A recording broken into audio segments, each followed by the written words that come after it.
جب ہم آزادی چوک پہ پہنچے، یتیم خانہ سے آزادی چوک پر پہنچے، 2 ہمارے شہید ہو چکے تھے اور 15-20 ہمارے شدید زخمی تھے۔ کسی کی ٹانگ پر گولی لگی ہوئی تھی، کسی کے بازو پر گولی لگی ہوئی تھی۔ میں نے آپس میں مشورہ کیا، ہم نے شورا کے حضرات نے، اب ان زخمیوں کا کیا کیا جائے۔ آپ حیران ہوں گے، ہمارے زخمی اگر ہسپتال میں جاتے تو ہسپتال سے گھسیٹ کر کے لے جاتے، وہ علاج بھی نہ کراتے، اسی حالت میں تھانے میں بند کر دیتے۔ اسی وجہ سے ہم اپنے زخمیوں کو ہسپتالوں میں نہیں بھیجتے تھے۔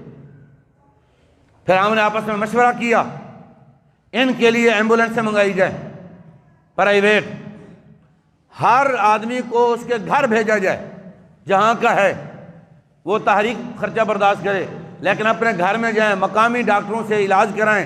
جب ہم واپس آ گئے، اگر حضور کی عزت پر پہرا دے کر کے کامیاب واپس لوٹے، ان کا علاج کروائیں گے، اگر شہید ہو گئے تو پھر اللہ اور اس کا رسول جانے۔ ہم نے ایمبولینسیں منگوائیں اور ان زخمیوں کو بتایا، بھائی آپ کو آپ کے گھر میں بھیجا جا رہا ہے۔ خدا کی قسم ان سب نے کہا ہم گھروں میں واپس جانے کے لیے نہیں آئے ہیں، ہم نے اسی حالت میں جانا ہے۔ زخمی ٹانگ ہے، گولی لگی ہے نا، ابھی زندہ ہوں، جب تک زندہ ہوں میں دھرنے میں رہوں گا، میں عرض کروں گا یا رسول اللہ، جب تک آخری سانس تھا آپ کی عزت کے لیے میں میدان میں رہا ہوں۔ یہ جذبات تھے، اور سب زخمیوں نے ہاتھ کھڑے کر دیے، کہا ہم نے گھروں میں نہیں جانا، نہ ہسپتالوں میں جانا ہے، اسی حالت میں جانا ہے۔ حضور کے غلام جو ڈاکٹر وہاں تھے، انہوں نے مرہم پٹی کی، ان کو کنٹینروں میں بٹھایا، ایک ہی کنٹینر تھا، سب لوگ پیدل چل رہے تھے، اور آزادی چوک پر جب پہنچے تو ہم نے یہ فیصلہ کیا کہ رات ادھر گزارنی ہے۔ رات تقریباً 2-2:30 بجے کے درمیان میاں بیوی ہمارے دھرنے میں آ گئے۔ 1 سے 1.5 سال کا بچہ انہوں نے اٹھایا ہوا تھا، وہ آ کر کے رونے لگے اور کہنے لگے یہ بچہ حضور کی عزت پر قربان کرنے کے لیے ہم حاضر ہوئے، ہمارے پاس اور کچھ نہیں ہے، ہم اس کو لے کے آئیں، جب آپ کو گولی لگے اس کو آگے کر لینا، اگر وہ گولیاں مارے اس کو آگے کر لینا، ہم یہ بچہ دینے کے لیے ہیں۔ اس وقت پورے جتنا بھی دھرنے کے شرکاء تھے، لانگ مارچ کے شرکاء تھے، سب کی آنکھوں میں آنسو تھے، اور ہم دل میں سوچ رہے تھے جب تک مسلمانوں میں یہ جذبہ رہے گا ان کو کوئی بھی شکست نہیں دے سکتا ہے، یہ بے وقوف ہیں، اپنے لوگوں کو مار رہے ہیں۔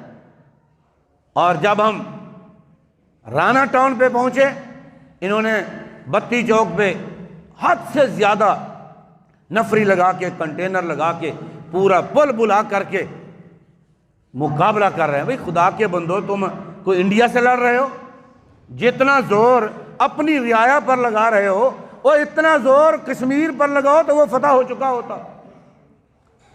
اور جب ہم رانا ٹاؤن پہنچے نا، وہاں ایک حضور کے غلام کو گولی لگی، اس نے آنکھیں بند کر لی، آنکھیں بند کی، ساتھ والا اس نے ہاتھ رکھا، اس نے کہا بھائی زیادہ تکلیف ہو رہی ہے، میں آپ کو جلدی سے واپس لے جاؤں؟ اس نے کہا نہیں نہیں، درد نہیں ہو رہا، دیدار مصطفیٰ ہو رہا ہے۔ کہنے لگا تم پیچھے ہٹ جاؤ، مجھے خراب نہ کرو، مجھے اب سکون لینے دو، ابھی تو پتہ چلا ہے حضور کا دیدار میدان میں ہوتا ہے، سجدوں میں نہیں ہوتا ہے، حضور کی عزت پر اپنی جان قربان کرے پھر حضور کا دیدار ہوتا ہے۔